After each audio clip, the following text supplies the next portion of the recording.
Welcome to Crashing Game Night. My name is Matt Diorio. Tonight, comic book artist V Ken Marion is crashing game night with us. I welcome in my co-host, as always, the Beanie, Gerard Barrera. Hey, what's going on, all my fellow nerds? Thank you for joining us. And that is right, we have an artiste in our midst today, and so excited. A DC artist, very talented. This is going to be fun. And then, as always, Lion's Mane, Jason Belidio, up there with the couch, popping a cold one. How's it going, guys? How's it going? You know, tonight I'm drinking my good old-fashioned Canadian beer. You can't see it, but it tastes delicious. All right. So Viken, how are you doing? So I want to give everybody some background. Viken's been actually not only a fan of ours for a while now, but he's also an artist with DC.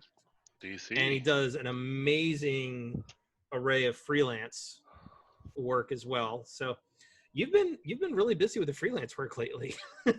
Yeah. It's been just trying to keep busy during COVID, you know. Yeah. Good that you're able to be safe, man. You know, got your little studio back there as well. You know. Right. How is working from home? You know, with you being an artist for DC and doing some of the covers and everything like that. How does that work for you guys? Well, so all artists, we all work from home. Everyone in comics. Mm-hmm. So I've pretty much been working from home since I graduated college. So it's pretty much all I know at this point. You're living the dream, man. So awesome. But when I first started, I remember thinking like, oh, I'm so jealous of my roommates that like I get to go to an office because I'd be stuck inside all the time. But now I'm like, I'm so used to it at this point. So when COVID hit, my fiance was like, because she would always like have to leave for work, and she's like, you don't realize how good you have it. This is amazing. I think we all had to adjust to COVID life. You could easily say, oh, you know, it's just another day in the office, you know. Yeah. Like, Actually, I had a question. So in your younger years, did you have to find yourself like kind of forcing yourself to stick to a regimen, or were you always good about you know, doing work at home and, you know, sticking to a certain amount of hours and then, you know, having the rest of the day off? Yeah. So I was always really good about that. Even when I was in college, because like I'm someone who needs sleep. So like because of that, like I can't do the all-nighter thing. So because of that got me like really regimented to begin with. So then when I started working, everywhere I've always lived, I've always had like a separate room for my office. Like you can see, just a room with my desk and my computer. Yeah. So I just had like, I'd go in the morning and then come out at night, you know, and under deadlines, it's like get in there at like 10 in the morning and leave at 11 at night. But you know, when that's when it's crunch time. But usually it's pretty easy for me to stick to a normal like 9 to 5-ish. Usually for me, it's from like 11 to 7 or 11 to 8, but that kind of schedule. That's not too bad. Cool. That's still those are still awesome hours though. Those are so great hours. Jason, I gotta ask you really quick before we go into Vken's career. How's your Costco minute going? Because we haven't talked in really 2 weeks because you weren't out here in Virginia. I know I was not out there in Virginia, and you know I was telling Jerry I was about to crash game night when you guys were recording because I knew you guys were going to record without me. That would have been hilarious. That would have been because funny.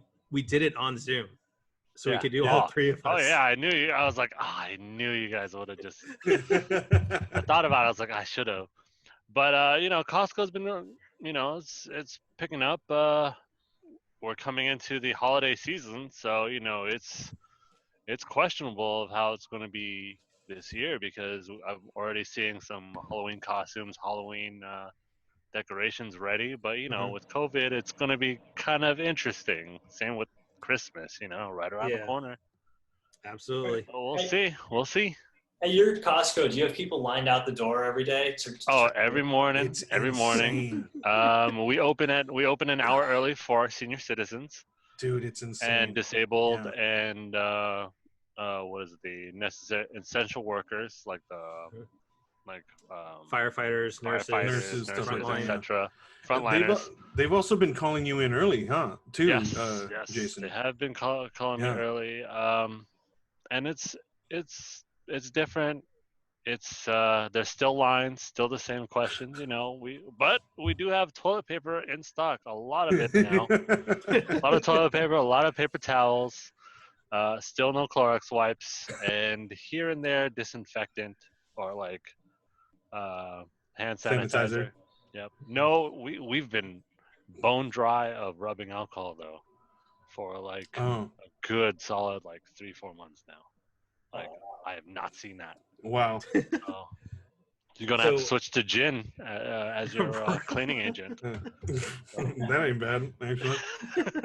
You know, a little lime, a little salsa water. Little multi-purpose, multi-purpose, you know, cleaning solution.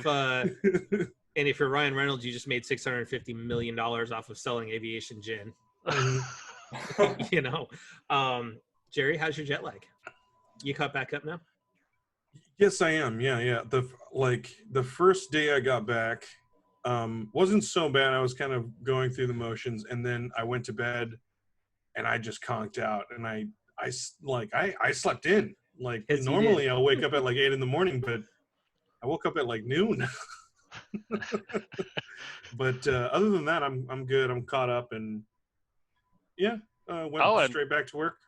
And by the way, thank you again, Matt, for adding to my backlog collection. My backlog collection now has expanded. Now there's no excuses. You got to start. You got to start Last of Us after whatever you're finishing. Yeah. Yep. So, anyway, so let's get into V Ken's career before we get into all the news and stuff. So, V Ken, I can ask: was Aspen Comics your first gig? Not quite. I had some break-in, like one-shot things here and there with some smaller companies. I did a mini-series called Extermination at Boom Studios before Aspen. And before that, I did a couple issues of of some Xenoscope issues. They're like how I describe them, like fairy tales, but like dark and scary. Like they're like horror versions of fairy tales. So I did a couple of those, and I did that mini-series at Boom. And then my first like regular, like I could quit my day job and just be a comic book artist was at Aspen Comics. Yeah. Nice. That's cool, man. And then how long were you at Aspen before you got the gig at DC?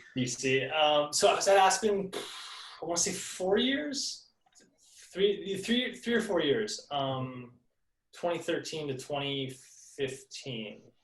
So yeah. So 2012 to 2015. So it's all blended together. Something like that, yeah. But how I got into DC was that one of the writers I was working with at Aspen, his name is JT Cruel. He does a ton of stuff for Aspen, and he did a bunch of work with DC. And we came up with a project to revitalize some '90s characters that DC hadn't used in forever. So that's how I got into. He had been at DC forever, but that's how I got in the door at DC. So interesting. Yeah, and your list of issues you've worked on is pretty nice. You've worked on Green Lanterns, you've worked on Hal Jordan and the Green Lantern Corps, Bloodlines, Titans, The Silencer, Wonder Woman. What's it been like working on some of the most iconic DC characters? Super fun. I mean, like when I first started, Bloodlines was the first thing I did, and that was that revitalization of those '90s properties, like characters from a long time ago. But the first thing I did after that was Hal Jordan, the Green Lantern Corps, and Hal Jordan's one of my favorite characters, and Kyle Rayner's another Green Lantern that is another one of my favorite characters. So I got to draw both of them right off the bat, and at first it was like really nerve-wracking, but then after about a couple months, I kind of got in the groove of it, and then just now it's more about how can I try to make the characters look cool in my way, as opposed to trying to that's like the evolution for me now, is try to like put my spin on it. And every day it's like just trying to come at it from a new angle, I guess. Yeah. I gotta say, I love that image that you did of the Robins. Oh, thank you. Yeah, I mean, every time I tell you all the time when I see your work, I'm like, dude, this is amazing. Every time you post something on Twitter, it's like, dude, what the heck? It's like everything is just grand and just amazing, and it's like, when I asked you what your commissions were and I saw the price, I was like, man, I wish I could afford that right now, because I would love, there's some pieces I would love too. But what of the characters right now that you haven't worked on in the DC universe, right? What's the one that you really want to work on? So my favorite character is the Flash.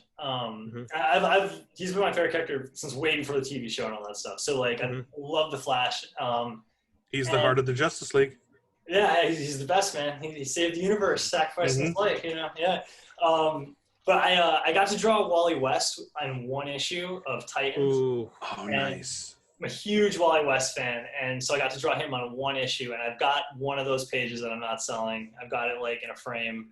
Oh, that's cool. I'm not selling it but I would love to draw like the Flash, like Barry Allen, like the one with the red cowl, well, like the one everyone knows, you know, like I would love to do that, because I've never had really a good crack at that. And then other than that, I got to draw Superman, Batman, and Wonder Woman in Trinity, which is a book that was like all three of them team up thing.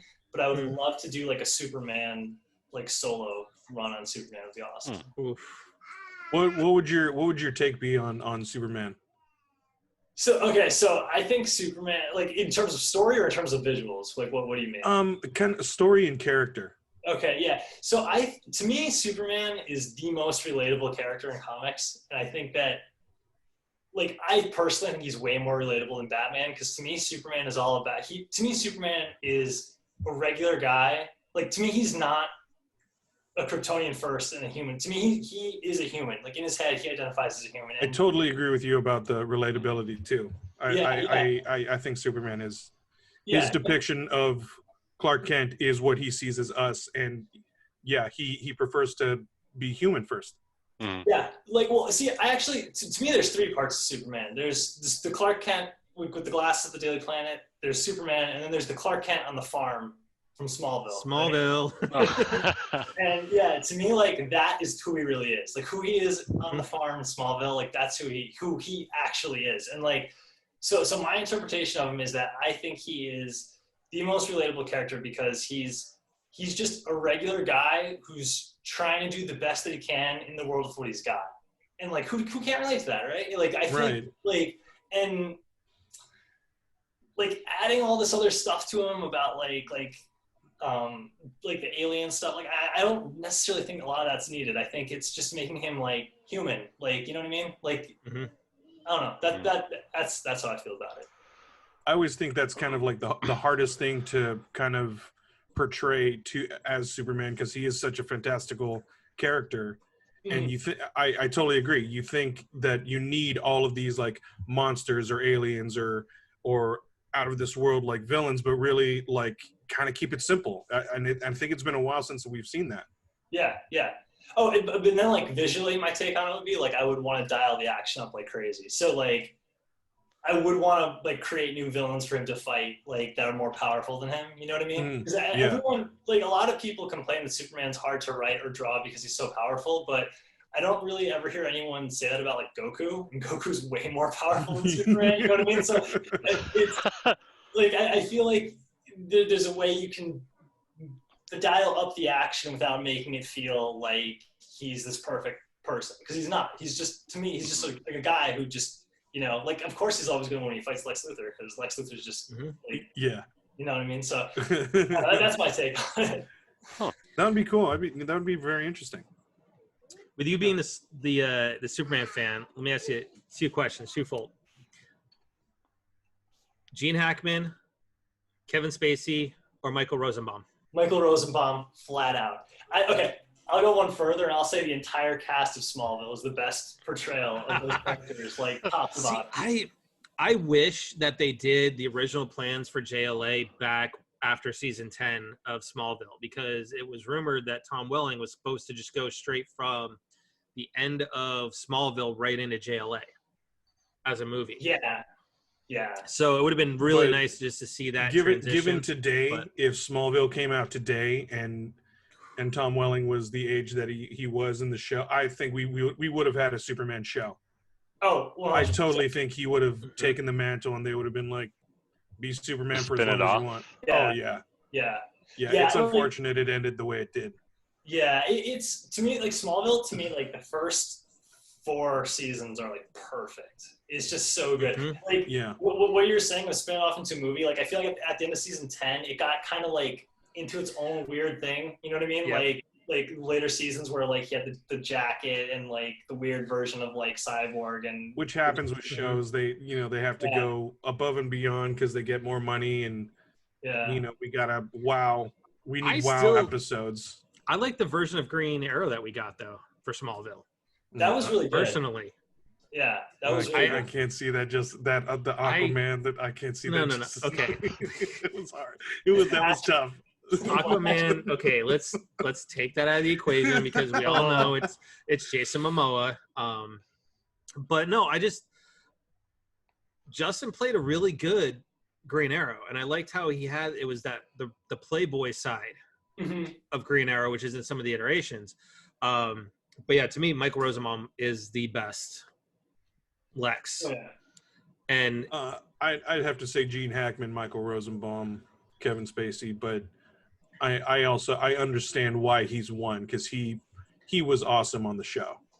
But see, here's the thing for me: Gene Hackman was just kind of still had that goofiness about him, whereas Michael Rosenbaum, as he grew up as Lex, he became that cerebral Lex Luthor that is always trying to be one step ahead of everybody. Yeah, he like on the show, he really did become the staple of of Lex Luthor.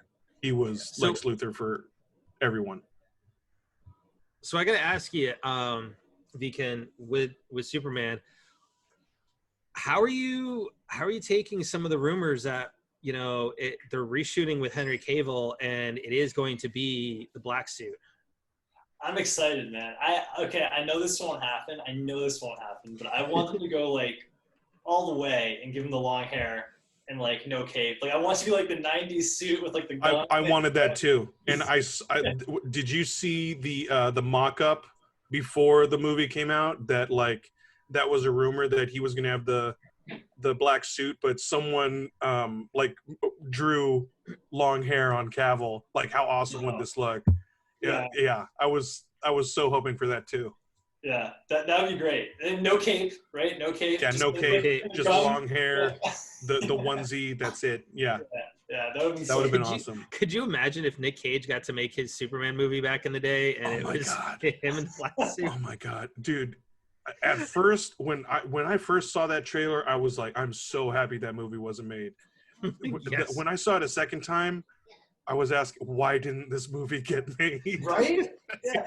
Did you see the video footage of him like moving in the suit? In both suits, yeah. I guess the Kryptonian one, which looked like a disco ball, like weird one. Yeah. Did you see that one? And then the actual suit. I would have been all in. This is going to be interesting, especially Tim Burton. Yeah. That was going to be his first DC movie. Yeah, and in that time of like 1995 or whatever, I think it would have worked really well. Actually. Oh my god, it would have been insane. But then, who knows? We might not have gotten Michael Keaton Batman.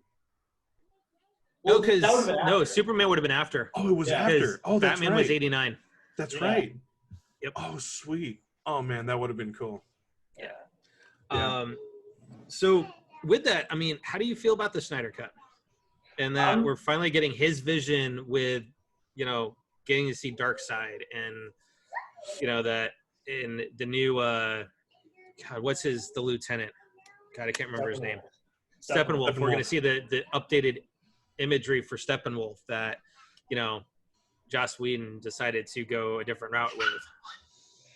Yeah, man, I'm excited. Like I've always been a fan of the Snyder stuff. Like I've always 100% stood behind him on all that stuff with Man of Steel and Batman vs Superman. I thought it was really good. And it was great. I mean, obviously there are things that maybe might not jive with everyone, like Superman snapping Zod's neck. Personally, like I get why people are mad about that, but like at the same time, I'm like, it's kind of cool to see like a badass version of Superman. You know what I mean? So I get both sides of it. But also in the movie, he also gave him no choice. Yeah. Which was I believe also in some of the comics, but I thought it was interesting too. I am definitely one of those who was like, no, he's not supposed. He doesn't kill. Yeah. But on the other side, he really had no choice, so I accepted it. Yeah. No, I mean, I think what a lot of people miss is the symbolism in it was more like think because I've never heard him say this, but I think what Zack Snyder was trying to say was Superman at the end of the day he'll kill the last Kryptonian. That's the last thing that's like the last part of his bloodline of Krypton is less important to him than this random family of humans that like he's like taking. You know what I mean? Like he chooses them over Krypton. Like I think that is what they were trying to get at. But like I get why people were like, because it was done in such a visceral way that like I get why people were like, whoa, like this is intense. But, yeah. I just hope they reshoot the opening so we don't have the whole CG Superman, because that was horrible. I don't think that's even going to be in the movie. I doubt that scene's even going to be in the Snyder. I don't think so either. Yeah. Like honestly, the reshoots I think they're definitely going to do is the the fight at the cemetery, but I don't even think some of the earlier footage is going to be in it.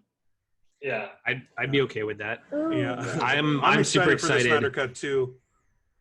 I've been I just don't want to see the director's cut for Suicide Squad, because now there's a movement to get that made, and whatnot. And yeah, Suicide Squad was all right the way it was. I don't think we need more Jared Leto. That's interesting you say that, because I actually I kind of dug Jared Leto as the Joker. Like I thought he was like the creepiest Joker that was ever on screen, if that makes sense. Like the tattoo. He was also the first time that we saw him like as kind of a mob boss.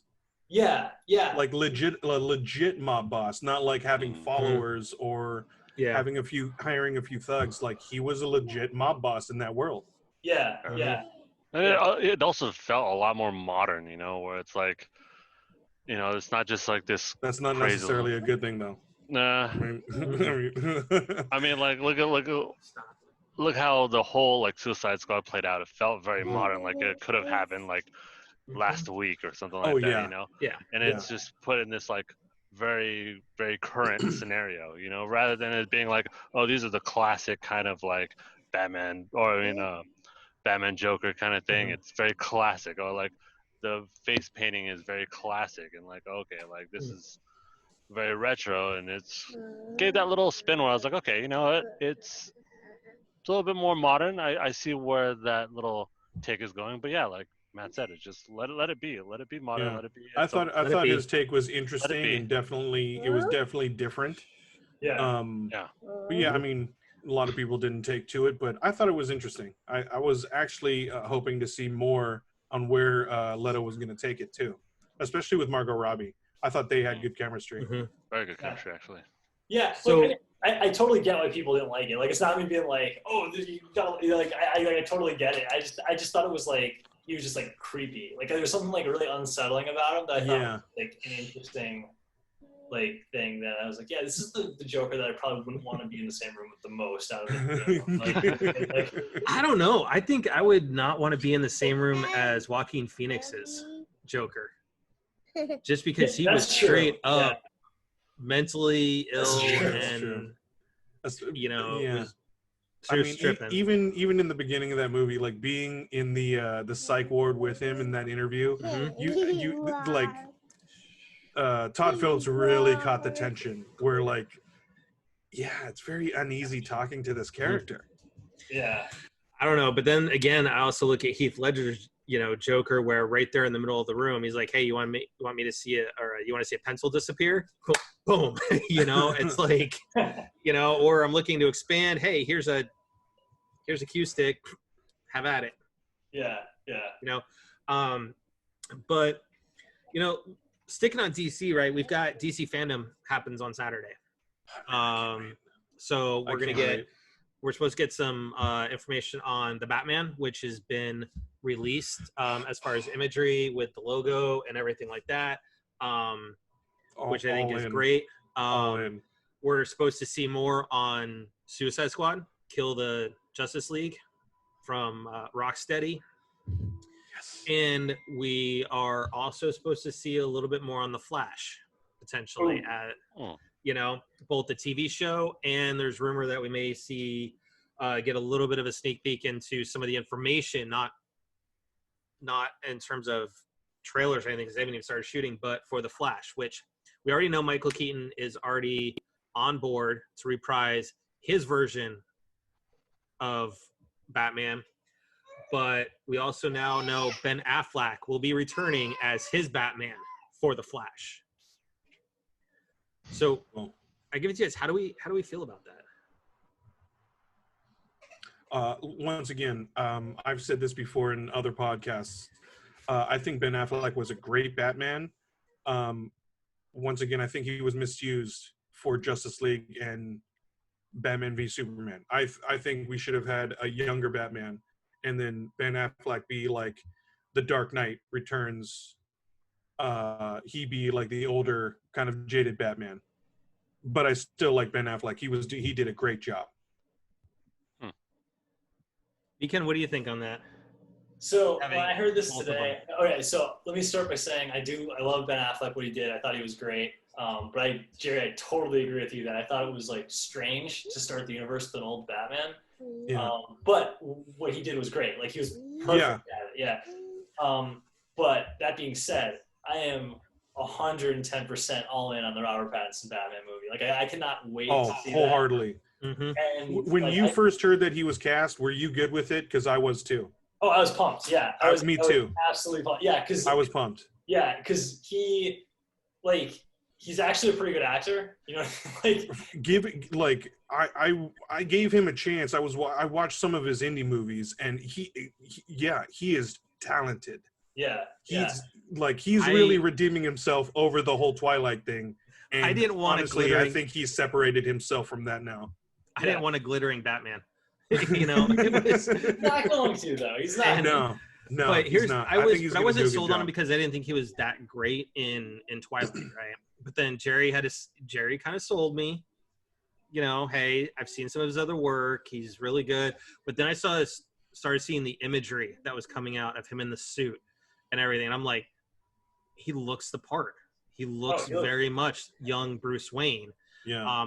And I love the fact that this isn't going to be an origin where we're going to introduce a new villain every movie. This is, guess what? This is Gotham. We're in the Rose Gallery already. Yeah.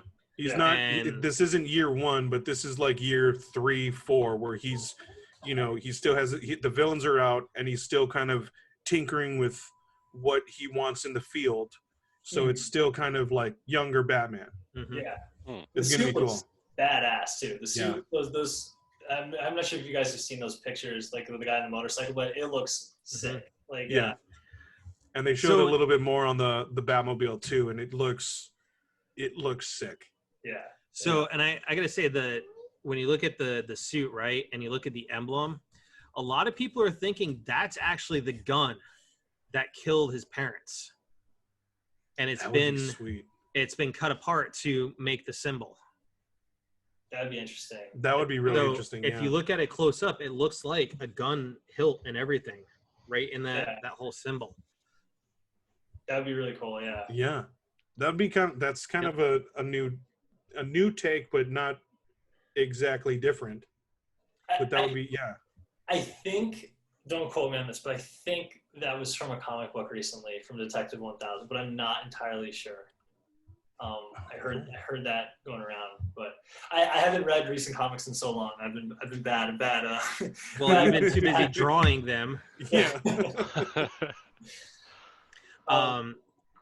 So real quick, let's shift gears over to Marvel really quick, because it was yesterday. It was announced that Olivia Wilde is going to direct an untitled female-centric Marvel movie for Sony. When the announcement went out, she replied with a spider emoji, which a lot of people are thinking it may be Spider-Woman. Jerry, you were saying that you saw some things that it might be Spider-Gwen. Yeah, I heard that there was a recent, I think, tweet or a post that that movie might actually be Spider-Gwen, that Olivia Wilde's going to be directing that movie. I'd be good with either. Me too. I wouldn't doubt it'd be Spider-Gwen more so, just because of all the hype train that's been going on with she's become more of a prominent, popular character. She's becoming more prominent than actually Spider-Woman, you know? Yeah. Yeah. Totally agree. She also has a cooler costume. Wig. Yeah. Oh man, I love it. Costume, yeah. which Spider-Gwen costume would you want her to have? Are we talking Into the Spider-Verse with the white and the hood More and than everything? likely, it probably would be the white, just for familiarity. Like everyone's gonna be like, "Oh, yo, that's Spider-Gwen." Is there a different one? I thought she's always had that. Yeah. I thought there wasn't there an original iteration before she went with the white and pink? No, I mean, I always thought it was the white with the like pink and the blue. The white. Yeah. Then. And then the turquoise The shoes turquoise, yeah. always. Yeah. Yeah. You know what? Olivia Wilde's been doing some really good stuff directing wise, so it'll be interesting to see how she does action in terms of from a directorial perspective. But I think having a female director for a female-centric movie is spot on and needs to happen. Oh yeah. And I think she's going to do a good job. She has plenty of action credits, so I think she knows what she's going to be doing. Yes. So yeah, let's start nerding out on some gaming because we all game, you know. So let's talk a minute about Halo, which we all know got delayed until next year at some point. It's now come out that part of the delay was due to significant outsourcing of the game. So basically, as I saw this article, I was thinking about Nintendo and Metroid Prime and the fact that they decided to go with somebody other than Retro and how they have to basically redo a lot of work. Yeah. So I hope with the delay that, you know, they're saying it's not going to be too much crunch, but honestly, with as much as we saw of the game, it needs some work visually, like a lot of work. There's also been some stories out there that are suggesting that management lost their focus because they were more worried about the Halo TV series for Showtime than they were about the game. Now, of course, 343 has come out and said, no, we've got a separate, you know, part of the company that does TV. But honestly, I could see them trying to, you know, focus on getting a Halo show up and running. But the fans deserve a good Halo. They really do. We've discussed this last couple of weeks. They really deserve a good Halo. So hopefully the delay will allow it to come out, especially next year. Judging by the visuals, though, I think it may be more. They might have to delay it into 2022. Oof. And in which case, there are rumors that starting to circulate that it may just slip into being an Xbox Series X exclusive and not be an Xbox One game. Exclusive. Here we go again. There it is. I mean, like, hey, no, stop. If you go to 2022, you know, you coming up on that exclusive pipeline that you're like, oh yeah, we're not going to have any exclusive games. What a coincidence that this game is being pushed back.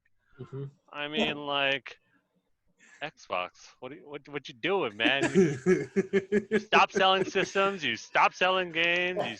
What else are you gonna stop doing? Like, come on. Like, I get you just trying to push that Game Pass. You're trying to push that like subscription service. Good for you. But you know, and for people that are looking to be cost effective, I can see how it is a good value. Yeah, I mean, don't get good. me wrong, but for those people that like to replay their games and be able to go back to their games from time to time, they like to own it. They like to own the game. Just say it. Just say it outright, Matt. Always go like physical. To own the game instead of having have this subscription rental. This long-term blockbuster, if you want to. Don't be tugging at my heartstrings. Don't be going there, man. Like, you're gonna lose the game, so you gotta like finish the game quick. I shed a little tear when we were going through the Marvel movies while Jerry and Theo were here, and we watched Captain Marvel. I did shed that little bit of a tear when she crashes in a blockbuster. So many great moments. Well, and the thing is, the fact that they dressed it so well, like the True Lies cardboard cutout, just. Yeah, it tugs at my heart. I'm like, God, I remember those days. I still have, you know, I think back to my time with Blockbuster, and I still have nightmares about cleaning those wood shelves. Those things were so bad. But, you know, seeing everything was great, but it just, you know, that time. So, but yeah, I mean, having own the game, own a system. And that's the thing is like, Phil Spencer's come out and said they don't care about a console war. All they want to do is they're focusing on shifting to Game Pass and services. And frankly, honestly, you need to be able to sell some systems if you want to keep your Game Pass going, because Exactly. otherwise you might as well just depend on PC. Yeah. In which case, then you've got Which is not competition that from bad of a Epic deal, and Steam. Yeah. But then you have Steam on you. You have like all the other indie games that come out just all willy-nilly. You're like, dude, you have it's a bigger market to try and dominate versus the consoles where there's only the big three, you know. Now, speaking of delays too, Arcane Lion, who is putting out Deathloop, which is that assassin type game that's on like a death loop. I mean, literally, where you die, you go back to the beginning, you keep on going. Yeah. They've now put out the announcement today that they're going to be delaying Deathloop until Q2 of 2021 now. Same thing, right? Their ambition is to deliver a signature Arcane game that takes you to never-before-seen places and establish a new world, right? At the same time, the health and safety of everyone at Arcane Lion remains our top priority. I'm tired of hearing that from every single delay. You know, Cyberpunk did it, Halo did it, you know, that sort of thing. Everyone's covering their bases. Yeah, as as it goes on to say, as we've adjusted to work from home, we found that delivering this new and exciting experience at the polish and quality level that defines both an Arcane game and a true next-gen experience, taking longer than normal. This extra time will allow our team to bring Deathloop's world of to life with as much character and fun as you come to expect from our team. While we know this is the right decision for Deathloop, we share your disappointment and apologize for making you wait even longer. Thank you for your support and excitement. Your positive feedback has helped fuel us as we continue to work from the confines of our own homes. We can't wait to share more details about Deathloop with you, so keep your eyes open for next update coming soon. That's the same song and dance we've been seeing from every studio that's been delaying games. Yeah, and it's going to keep happening. Yeah. The only one I have agreed with was Cyberpunk, because take your time with that. Well, which one are you talking about, Jerry? The one from a couple months ago where they delayed it, or the one they put out this week? Wait, what? There was one put out this week? Is it delayed again? They rickrolled everybody this week. Oh, shut up. They put out the whole thing. Let me, I'll go find the tweet. They literally put out an announcement where it had the lyrics to the rickroll. Oh, my God. Hilarious. But it's not delayed though, right? No, it is. Okay. But the same song and dance for a lot of the companies are going to happen. And I'm not going to lie, I feel a lot of it is because of the new PlayStation 5 and the new Xbox One, Series X, S, whatever. the Xbox 7. Well, I'm just going to name it Xbox 7. I don't care. But it's the new consoles that are coming out. Like, it's going to be the exact same thing with Breath of the Wild when it came on 2 consoles. Or not Breath of the Wild. What's the other Zelda? Where it was on Wii and. You were right. Breath of the Wild. Breath of the Wild. It was Wii U and. Where it came out on 2 Switch. consoles, and everyone's gonna be like, okay, what's the difference? They're gonna buy it twice and be like, oh, this one's better. This one's like sucks. And here you go, Jerry.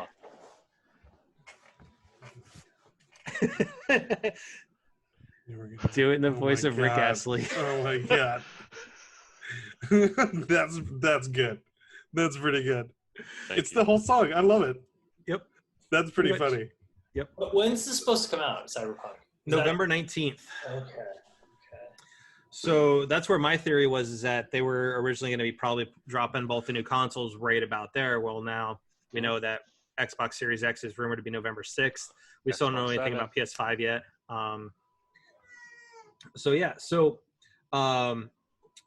Looking at some of the third-party publishers, you've got Oculus. It dropped some news this week for all those owners of the VR gear. Beginning in October, they're going to begin using Facebook for logins. Oh, so Jesus. If you've never used a Oculus, so random. You're going to, well, they're owned by Facebook. I mean, it's just so random that you have to log in that way. Well, so starting off is if you've never logged in on Oculus before, you have to start using your Facebook You will not be able to use your Oculus without having a Facebook account. Then if I don't see that working for very long. If you have an account, you have the option to go ahead and merge your Facebook and Oculus accounts, and then you start using your Facebook login.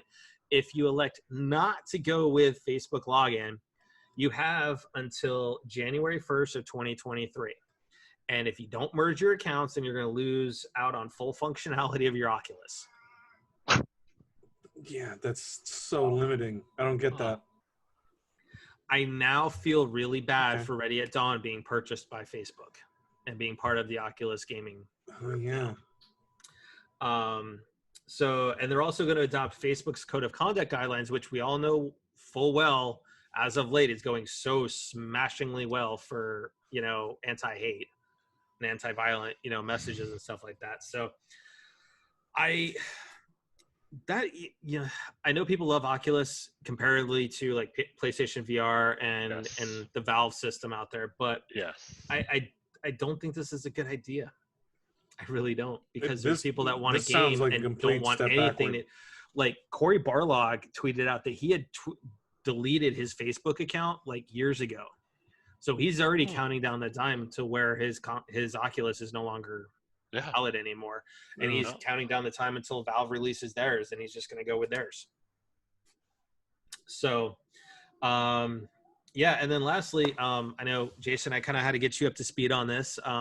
There's been some new turn of events with Epic. Yeah, my boys at Epic, man. What? So we talked about this last week when you guys were here. And that is, they've been removed from the Google Play Store. They've been removed from the App Store. Now, because of Epic's little lawsuit, Apple turned around and said, guess what?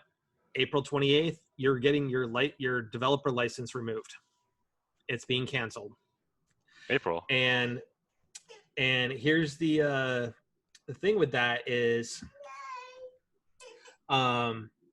Epic says this will threaten all games on the store that use the Unreal Engine, okay, and could potentially harm its reputation.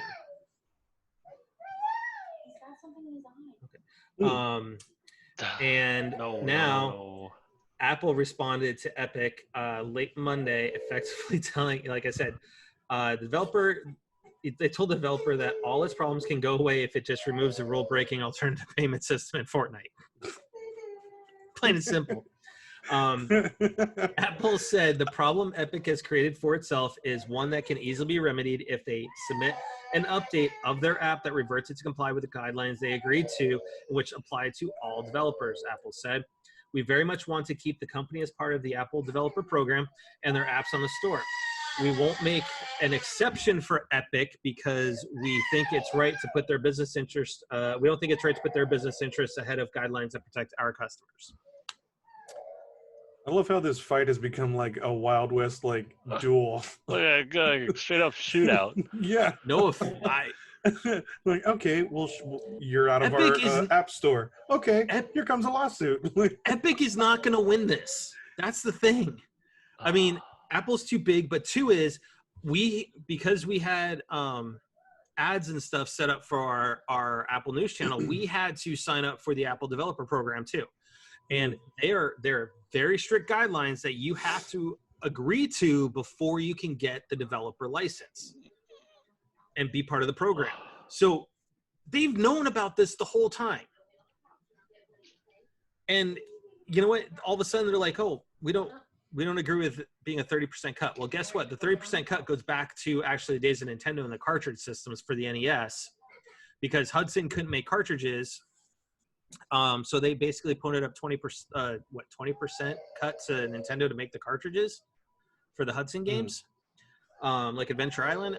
So I get it, but I still stand by what we talked about last week, that this is a PR stunt, especially when they had everything ready to go. Especially, but that also says something too, that they had, since they had everything ready to go, I think it was an easier decision to see like, hey, we're going to be the first ones to challenge them. They're going to be the pioneers of kind of trying to stop the big bad company, but I don't think it's not really going to work in their favor because they're under contract. They know what the rules were. Yep. And there you go. You didn't follow the rules, you got kicked out. Mm-hmm. And like we talked about, like they had the antitrust hearings on Capitol Hill, 2-3 weeks ago. And Tim Cook flat out said the App Store is an accessory. Just like your camera. It's not needed to run your phone. So therefore, it is just an add-on. And if you want to have your add-on, you're going to have to, abide by our guidelines. So yeah, you don't have to pay for those apps. You don't have to pay for any of the apps to download. Which I feel that Epic might just back out of it and just be like, you know what, create their own little world. They're already Please. I think the whole thing they're trying to open negotiation with Apple. Like, hey, you want us to stop? Let's negotiate something. I think it's a total negotiation ploy. They just need to pay for the free games that Jason's been getting for free. Oh, dude. That's all it is. Don't Epic, whatever you're doing, don't stop with those free games, man. Like, well, my backlog is getting larger and larger every week. He's loving it. Every 2 weeks, but advantage. I love it, dude. Speaking of backlogs, let's But I mean, before finishing that point, though, of the 18 games that I've gotten on Epic Games, I've only played one, and that's few. Like, so 17 backlog games.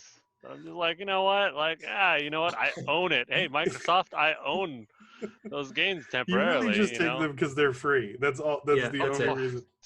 Would you not take them? Wait, hold on. Jerry, that's the only reason you're playing NBA 2K is because you got it for free. So true, but I tried it out. I liked it, and now now I really like playing it. Yeah, other games I will try and then I will delete.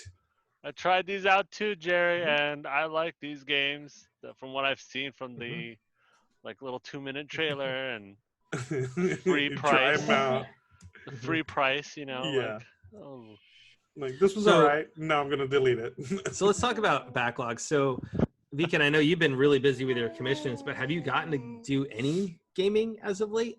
Oh, so I'm trying to get through hard mode on Final Fantasy VII. Yes. Yes. Nice. And I've never platinumed the game before, and I was like, I'll try to platinum this one, and then I'm like, I don't know if I'm gonna be able to go through it too long. You could do it, man. You could do it. Let me tell you, you could do it, man. Jason, didn't you just do that? I just platinumed it Monday. Just platinumed it. Monday. About time. Yo, hey.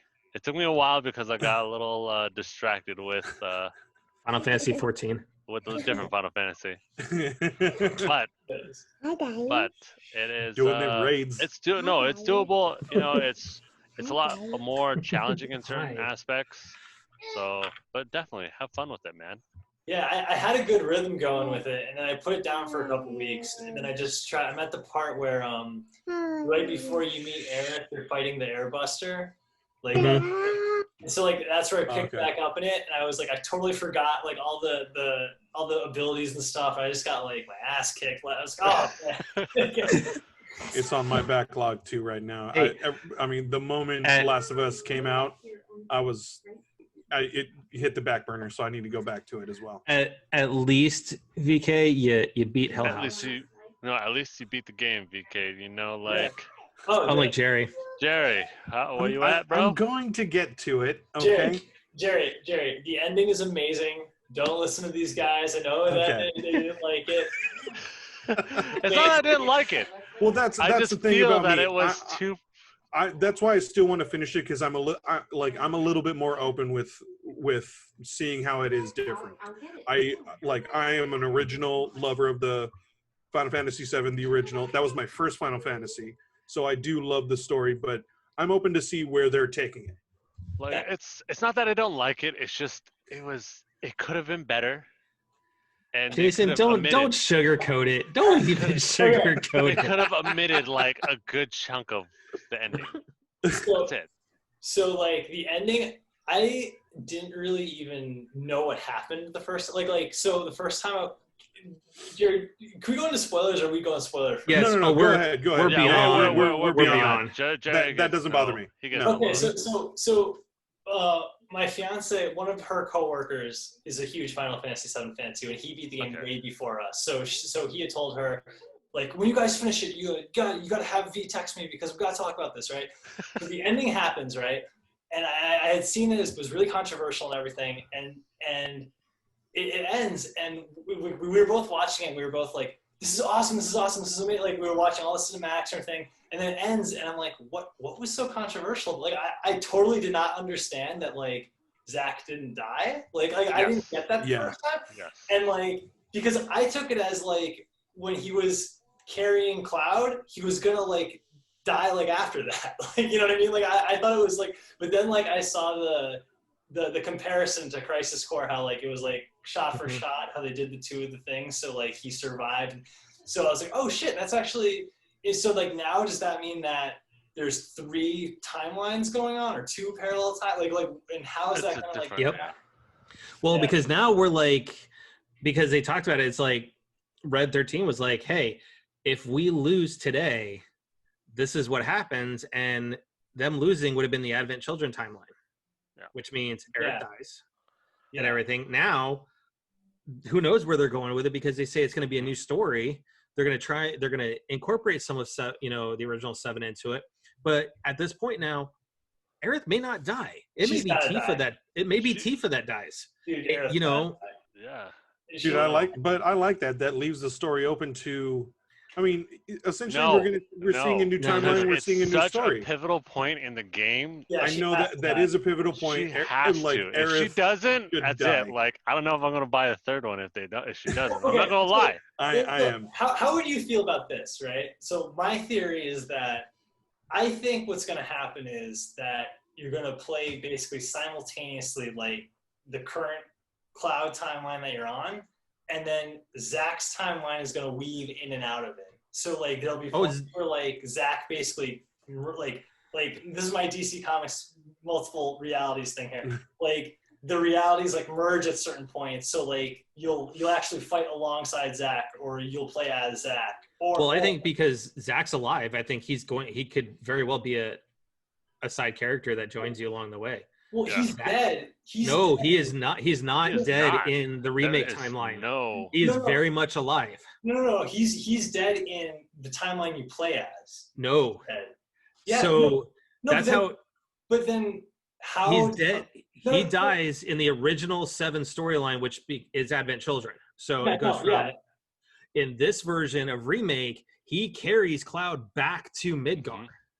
He's very much alive. He's alive. No. So that might not.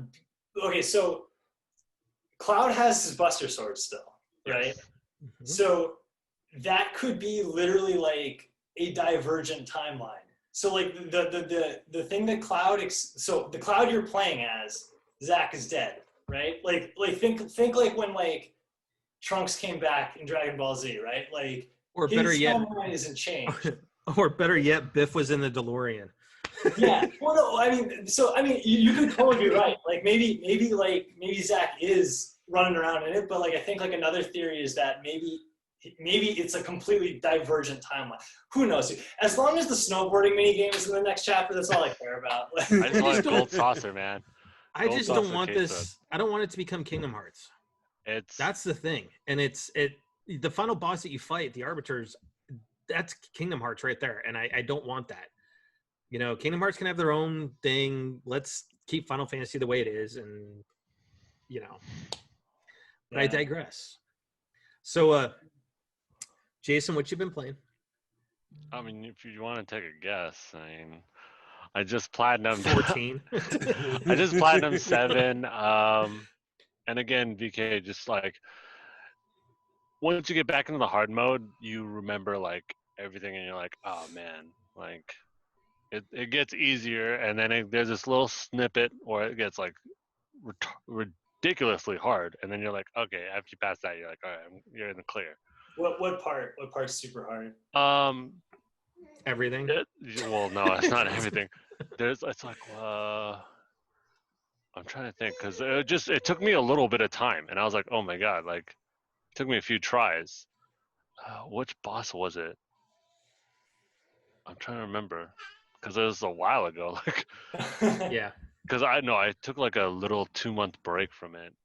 But Yeah. once you do get to the second VR missions, once you get once you beat all the VRs, like you're given the item that's just breaks the game. It breaks the game. Are you talking about Bahamut?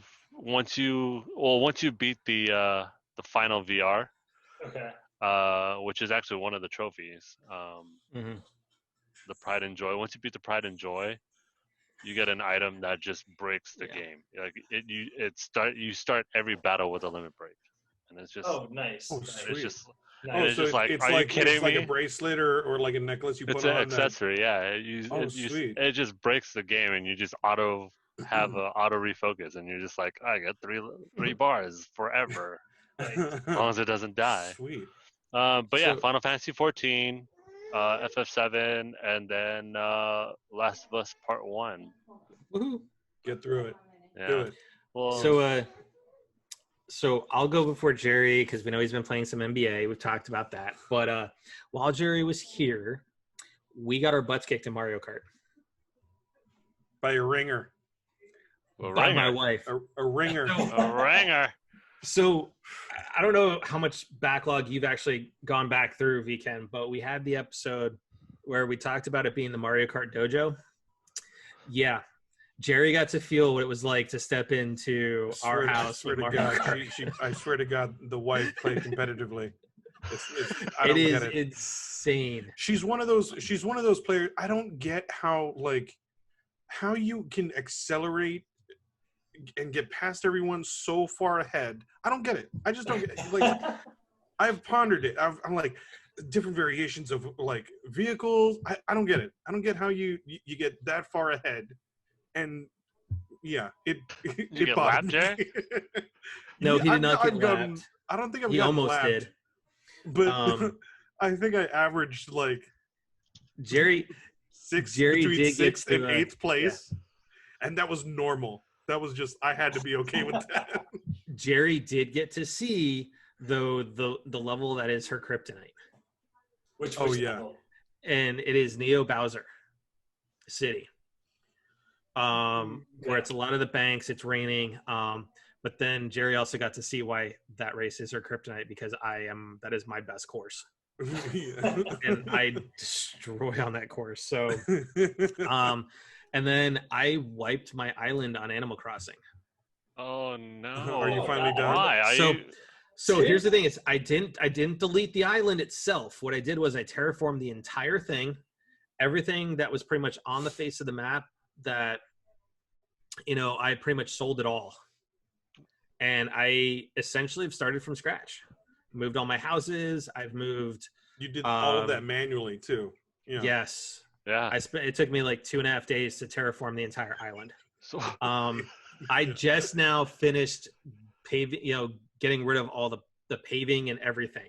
So I'm about halfway done with the redo on my island. I've got it now on a grid system. Everything's all balanced. All the paths are mirrored. Everything is where it needs to be now. I can start layering things in. I've already moved the Nook's Cranny. Abel's Sisters is getting moved tonight. I got to move my house, the museum, and then just build some bridges. Is this a revival, a rejuvenation? It is, and honestly, I'm way happier now with the island. This round. Stop playing that game. VK, did you ever jump into Animal Crossing? So my fiance has it. We have one Switch, so she tells me that we have to share. I haven't played it yet, but she says that we have to share the island because it's only one island per Switch. So we can't Yeah. Okay, so yeah, I probably won't because she's got her like thing going. It's just know going in, it's like a commitment game. Don't do it, man. Like this is the first one I bought too, and I did not realize the level of commitment that you even have to go on and maintain your island, or else like shrubbery will start growing and you get a bad rating. Yeah. I couldn't do it.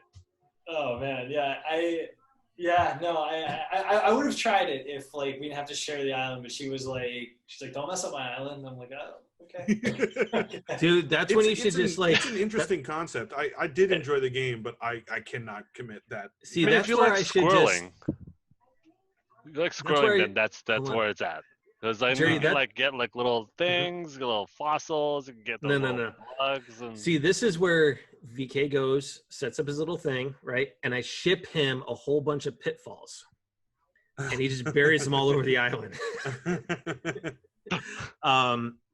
But no, so I've Animal Crossing. Haven't played a lot of PS4.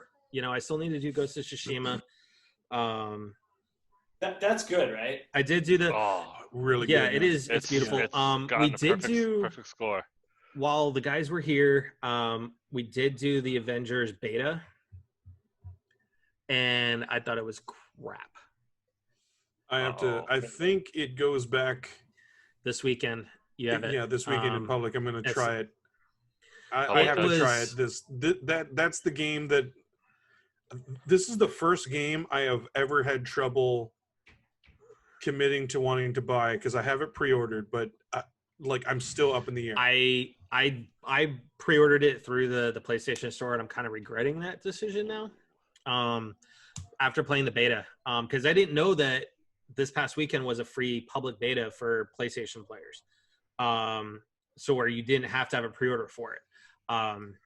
But it feels very much like Anthem with a Avengers skin on it.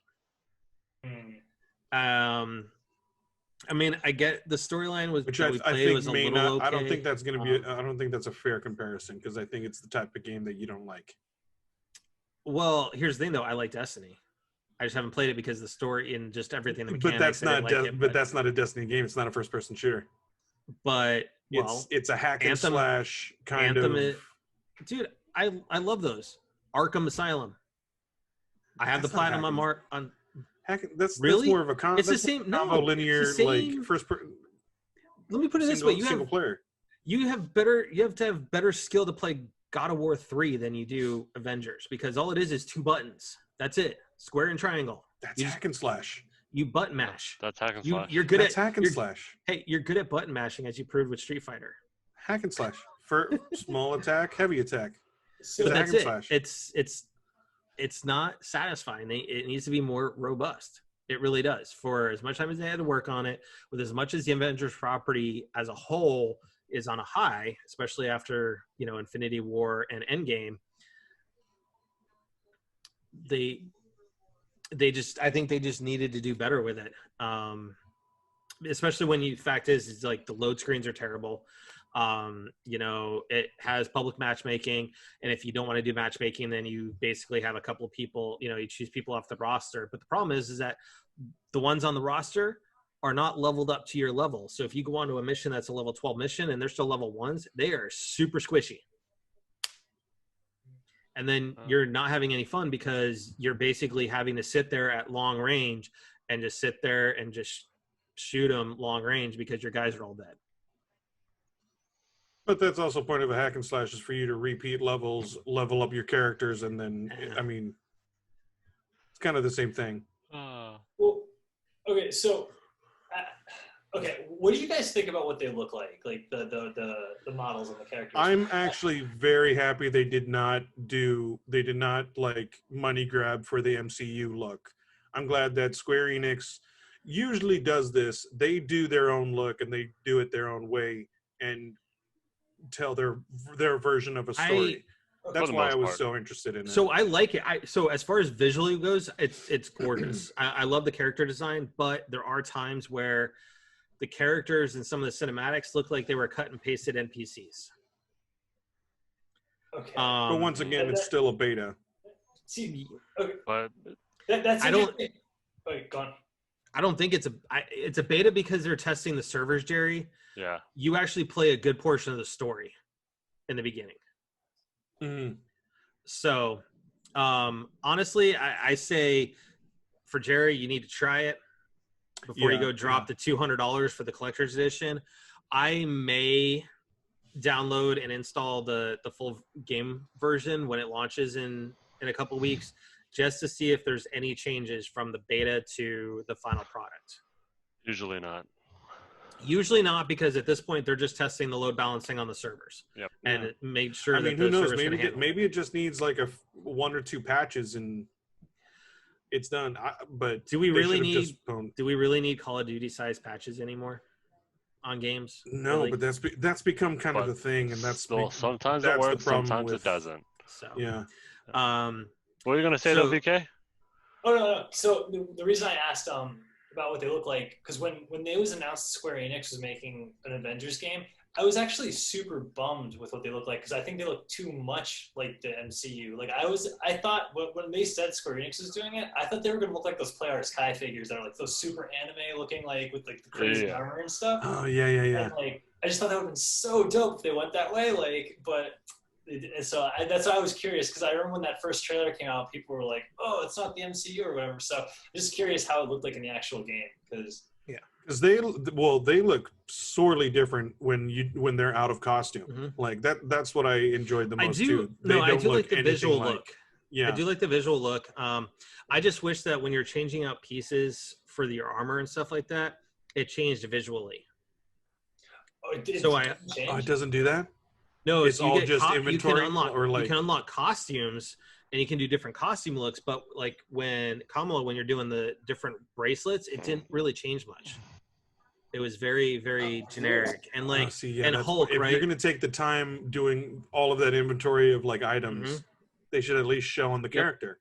And for like Hulk, right, you upgrade like his arm and his body, and it didn't change anything.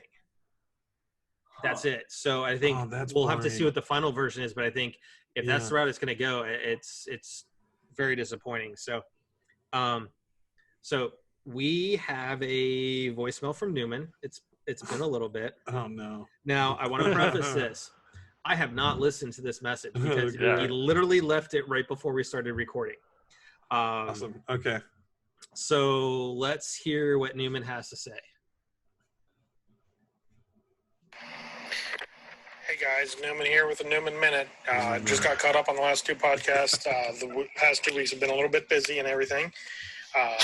To respond to Jason, I was up to 3 colors on Hue, but then I ran into technical difficulties where my PC decided it was going to take a nosedive and completely destroy the hard drive. So I have started back over, and I've got blue and purple now. I'm getting ready to redo it.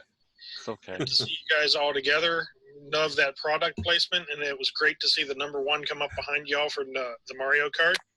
Great show, guys, and can't wait to see more from you. This is Newman. Keep in touch. Keep playing. Talk to you later. Thank you, Newman. Good on He you, didn't man. Good on you. attack It's really okay. anybody. Yeah, it's okay. But you know what? Like, it sucks for his hard drive, but you know, like, It is. it's okay. So, all right. So, VK, what have you been playing? What you been playing, VK? I don't know if anybody asked you. He did. He said he's doing hard mode for. Oh Final yeah, the Fantasy hard mode. VII. Yes. Doing Devil May Cry 5 again too. I'm trying hard mode on that. Oh man, so I'm glad they went back to the original. Yeah, they had Yeah, a couple. They original got a Dante little and off. Virgil. They got a little off. Yeah, I never played any of them until 5, so I'm complete newbie with it. But I beat it on normal mode, so that it's pretty fun. I like that. Yeah. And what else are we doing? We're playing through the Kingdom Hearts all the way through too. So we're on Kingdom Hearts 2 right now. We're like halfway through that. Now, are you guys gonna do the like 1.5, the 2.5, the extended cuts things? Yeah, we're on 2.5 remix HD whatever. sounds like an Xbox kind of thing too. Memory, yeah.